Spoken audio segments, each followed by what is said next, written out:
Welcome to Lovin' Life's Journey DIY. I'm Chantel, and I am so glad you're here, and I'm glad to be here too. I have been traveling for the last few weeks, so I haven't been at home where I could do any crafting or DIYs, and so that's why there haven't been any of those types of videos here on my channel, and so it is about time. So I went to Ohio along with my husband. We took our youngest daughter, who is 21, but we took her and all of her stuff because she moved there to live with our oldest daughter and her husband to be their nanny for their new baby and so for our first grandson, so our first grandchild. So that was fun to get to spend time with them. We really enjoyed that. I will put some pictures of that trip at the end of this video if you are interested. And then once we got back from that, I was home for one day. I went to work.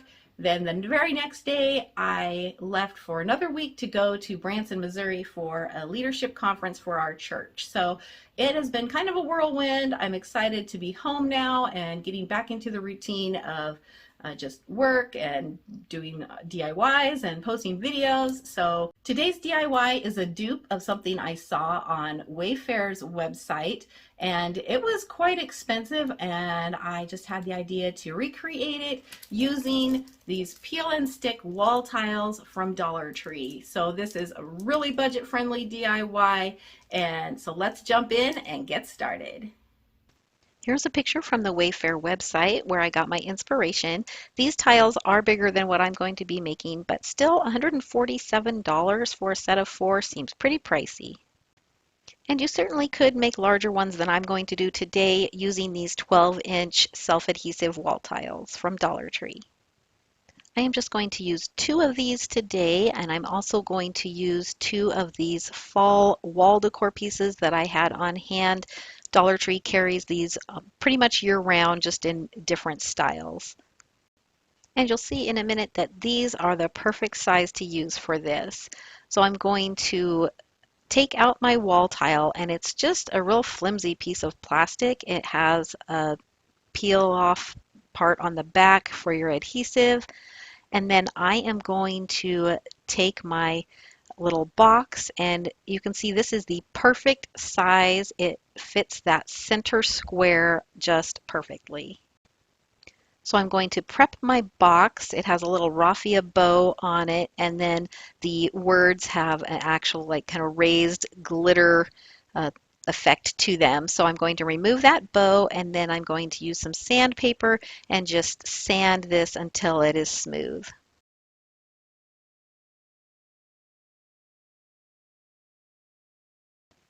For my first piece, I am going to cut out the center square of this tile, and it will fit on my little box perfectly. These tiles cut very easily with just a regular pair of scissors because, like I said, they are just kind of a flimsy plastic material. I was kind of surprised to find out that the adhesive on these tiles is only around the very outside edge, so there's no adhesive in this center part. I'm not sure how good that is if you're going to put these on an actual wall, but I can work with this even though it doesn't have any adhesive in this center part. I can just put some glue on the back and glue it to my little box. I'm going to use my hot glue gun on the low setting so I don't melt the plastic tile, but you could use just some other type of adhesive such as this Weld Bond or E6000.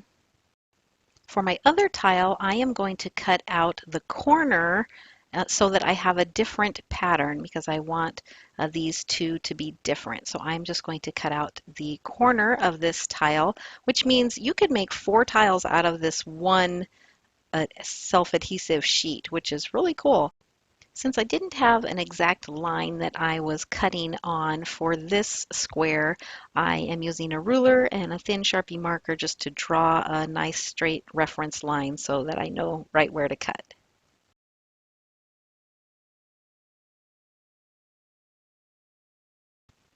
Once I have my tile pieces cut out, I'm going to add some hot glue to them and just glue them to the top of those little wood boxes. I would recommend going light with the hot glue just to prevent the chance of possibly melting the plastic material these tiles are made of. Now I'm going to paint my pieces using some chalk paint by Waverly in the color Truffle. This is a dark brown. And I am going to paint this with a nice good coat to make sure that all of that silver color is covered. And I will paint the sides of the box as well. I want you all to know how much I appreciate you watching my video. And if you are new to my channel and you enjoy DIYs on a budget and Dollar Tree DIYs, then be sure to hit that subscribe button because I do a lot of that here on this channel. And don't forget to hit that notification bell right next to the subscribe button and set those notifications so that YouTube will let you know when I upload new videos. So now that those are painted brown, I am going to let them dry thoroughly, and then I'm going to come in with some ivory colored chalk paint. This is actually a color called Chiffon Cream. It's by Rust-Oleum. I picked this up at Walmart, and it's just more of an off-white instead of a white. I'm going to get a little bit of paint on a paintbrush and wipe off any excess, and then I'm going to lightly run my brush over the top of this tile.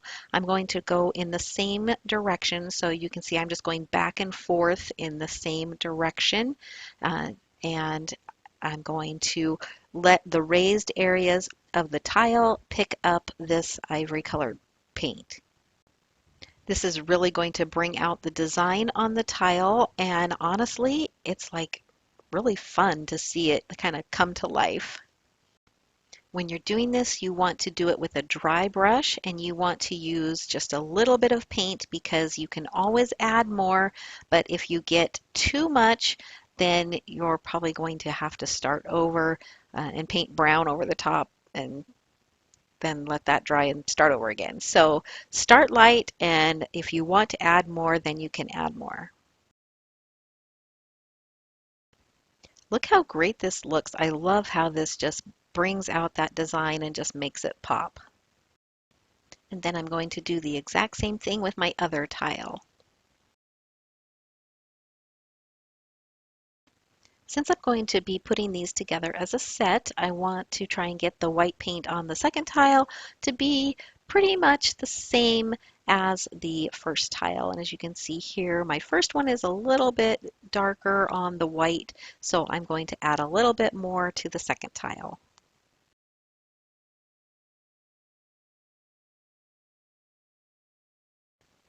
Once I'm finished with that and the white paint is completely dry, I'm going to come in with some metallic gold paint. This is a champagne gold, which is not quite as yellowy as just a regular gold, and I wanted it to be a little more subtle, and so I chose this. If you wanted a darker metallic, you could use just a gold, or you could use even like a bronze color would be pretty. And I am just using a paintbrush and I am lightly going over the raised areas. And this is basically like what I did with the white paint, but I'm just being a lot more specific on where I'm putting the paint. And so I'm just going over like the very tops of the raised areas just to give it some accent. And so it just kind of highlights it, and I really, really like how it gives it that antique look. And unfortunately, the camera is just not doing that gold paint justice.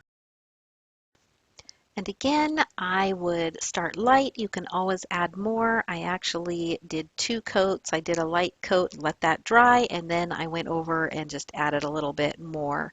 Another thing you can do is take a scrap piece of your tile and do some tests. See what you like and how dark or light and what shades and what colors that you want to use. And just like I did with the white paint, I'm going to compare my tiles and make sure that they are similar so that it all looks like it goes together as a set. I chose to leave the sides of my boxes just the solid brown. I felt like that made the top of the tiles just stand out more. You could do that differently if you like, but now that mine's all finished, I'm going to give it a coat of matte clear sealer just so that that paint stays onto the plastic tile material. I'm really pleased with how these turned out. I just did the set of 2. You could do a set of 4 like was in the inspiration picture. You could make them larger using 1 sheet of those tiles for each square, and you could mount them on a thin piece of wood or foam core board. It's really versatile, and you can just change it up to fit your decor. Thank you for watching. I hope you all have a blessed day. And if you want to see a few pictures from our Ohio trip, stay tuned.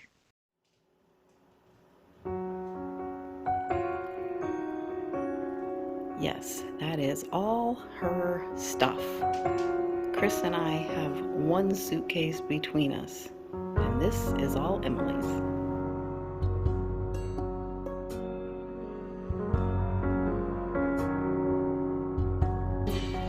Look at this. How are you? It's your papa.